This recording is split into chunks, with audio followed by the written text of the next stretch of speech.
Thank you. I'm really excited to be here. I'll start with a number 2, but it's a little more alarming. It's minus 26.8%. That is what happens to performance when we focus on weaknesses. That number was found by a study conducted by the Corporate Leadership Council in 2002. And it was a huge study. It looked at over 19,000 employees in nearly 30 countries. So if you were a CEO, would you let your managers do something that decreases performance by 26.8%? No, right? So why do we still do it? There is a huge bias towards negativity. You know, our brains, they have evolved to focus on what's wrong and then try to fix it. That's how we're wired. So today, I want to invite you to a paradigm shift. A shift that leaves behind that usual focus on what's missing and starts to appreciate what we have. I believe that this is the path to maximum creativity, and not only because I'm a psychologist and I'm in love with human potential, also because I've seen that principle work over and over again in business. So this is about leaving behind 26.8%. And this bias towards negativity shows in very many areas. You know, for example, Christina, she's a student in a coaching class, and she said to me the other day, you know what, I've been studying English my whole life and I'm lousy, and now I want to change jobs, and I know I have to fix that. Well, that can only be part of the solution. Because you know what, even if she put even more time and more energy into fixing that weakness, well, she will become better, yes, but she will hardly become a translator. And there is no need to it. You know, she has experience of years in consultancy. She has great interpersonal skills, and she's becoming a coach, right? So is the English really that relevant? You want to get to the point where you're hired for what you have. This unique combination of strength and skills and character traits. There is an upside to being who you are. You just have to find it. And you know what, I know that empowering strengths, it's a relatively new concept, but only now we're starting to have this body of evidence that shows that actually strengths are key to very many variables that predict peak performance. So we know that from higher resilience to less stress, higher stress resistance, to more engagement, higher customer satisfaction, people even feel happier when they use their strength. But obviously, as usual, common sense knew it before. I want you to think about Mozart, Rafa Nadal, Madonna, Apple. We talked about Apple before. They became world class because they focused on their talent. And careful with the Madonna example, right? She's a singer, okay. But she is not, well, the best voice in the world. But it didn't matter. She didn't focus on fixing the voice, make it perfect. I want to be alone on the stage with a guitar. No, that's not her. She focused on her stage performance, the transformation, this constant being someone else. From virgin to vamp, she was it all, and that's why we love her. And also Rafa Nadal, he was number 1 despite his really average serve. His power, his physical power, his mental power made him number 1. And the same goes for Apple. When they launched the first iPhone, it was not the best phone in the world. Not in connectivity, not in battery life, but it was different. It was exclusive, you know, it was sexy. People just wanted it. It has this amazing user experience. You know, people with an iPhone, they go like, my precious. Don't want to give it away. That's what I'm talking about. So Apple built an empire on their strength of igniting desire. And Peter Drucker said that the only purpose of organization is to make strength productive and weaknesses irrelevant. So the Corporate Leadership Council in the study I mentioned before found this, 36.4%. When leaders focus on their employees' strength, performance increases by 36.4%. And I've seen that principle work. You know, I worked for a small software company here in Spain, and they were growing like 50%, 75% in the beginning of the Spanish crisis. You know how? The CEO just refused to consider being small, a weakness. And he said, I don't care what we can't do. I know what we can do. We can do innovation. We can do customer satisfaction better than anyone else. And bit by bit, they took away the market share from all the big competitors. And today, they are market leaders in their sector. That is when David can win against Goliath, because he focuses on intelligence versus physical power. And so, how about you? Do you want to do that? Do you feel that's a good idea? So how do we do it? How do we identify strength in ourselves?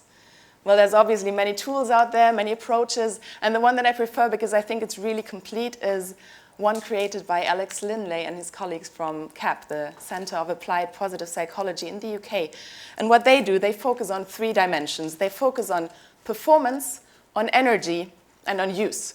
So you basically ask 3 questions. Am I good at it? Is it energizing? And then, how often do I use that? Because strengths are those ways of feeling and acting and thinking that you're really good at and that give you that great sense of energy. And then you get most out of them when you use them as much as adequate. And that means in the right moment, in the right amount, and of course, in new and different ways. So think about it. What are you good at? When do you feel that boost of energy that comes with using a strength? That's what I did. When I decided I wanted to go for a career change from international business into therapy and coaching, I had asked myself, what do I love doing? Well, I love listening to people.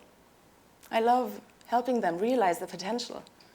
I had kind of always done that, and I had gotten the feedback that I was quite good at it. So what happens now is that I can use my strength at work. And it's wonderful. And I don't know, the other day I had a really busy day. I think I had 3 or 4 sessions in the morning, and then I went from 3 to 9 nonstop with clients, and sometimes that's intense. But there's no drain. I get out of the office at 9 p.m. and there's Alex, our secretary. She goes like, how can you have so much energy? And there's no drugs involved, I promise. It's just that my job, it allows me to use my strength, and it's really wonderful. So another thing, apart from the boost in energy, you can also use strength to compensate weaknesses. And I must be honest with you, I have a little more big weakness in order. Some people will nod heads now because they know me. I know that. So if I had a job that needed strict order the whole day, that would be a real drain to me, and I would be horrible. I would do horrible. So what I do today, knowing that, is I use one of my biggest strengths, and that's time optimization, because I can't get away from it. I need some order to be a good psychologist and coach and trainer. So as long as I structure my sessions in time slots, and then I know what I have to do in each of them, then I'm fine. And the whole thing automatically becomes a little more ordered. It works for me. The moment that I realize that I didn't have to fix that weakness and could focus on the strength instead, that was such a milestone for the quality of my life and the quality of my work. Another opportunity is to adopt strength-based teamwork, and that really means that you reach the goals of your team or your family by giving everybody the task that fits best in with their set of strengths, and I really encourage you to give it a try. It's amazing. We just did it at IEPP with our training department, and we're all psychologists, more or less the same profile, but we used to do a little bit of everything. So now we found out, no, there's someone who's actually better calling potential, like prospects, someone who really enjoys the networking event, someone who's really good with a PowerPoint presentation, with a proposal to clients, and then someone who's happy just walking around the street and handing out flyers, talking to people. We all got it covered. We're much happier. We got much, much, much less drain, and I'm sure we'll see the increase in performance soon. And the last one goes to companies who might be struggling with budget issues these days. You know that we've been promising pay rises and bonuses as a mean to retain our talent and to motivate them. So maybe today we can't do it anymore because we have budget issues. So consider this.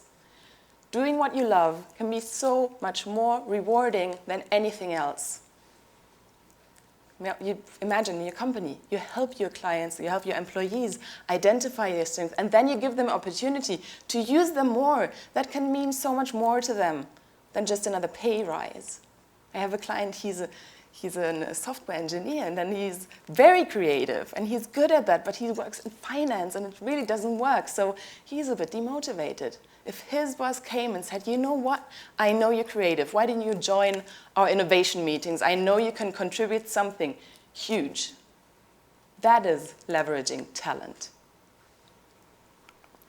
So, even, we talked about kids today, we saw this wonderful little girl. Imagine what this perspective can mean for your kids, for their self-esteem, for their education. Incorporating this into mainstream education will take a while, it's work in progress. But you can shift your focus today from what your children lack to all those qualities that they already have. There is a huge case for empowering strength, not only in business, but remember this, at 36.4%. So what I want you to take away from today is this. When we identify the strength that we have, and then we creatively combine them to achieve excellence, then adversity will turn into opportunity. And fixing weaknesses, there needs to be a paradigm change. We need to realize that fixing our weaknesses can be really harmful and at best will just make us average. But if we identify a strength and we empower them and we build them, then we will tap into the full potential that we have. There is so much you can do with your strength. There is so much you can achieve, have more fun, better results, better energy. And that's a big idea. So thank you very much for spreading the word.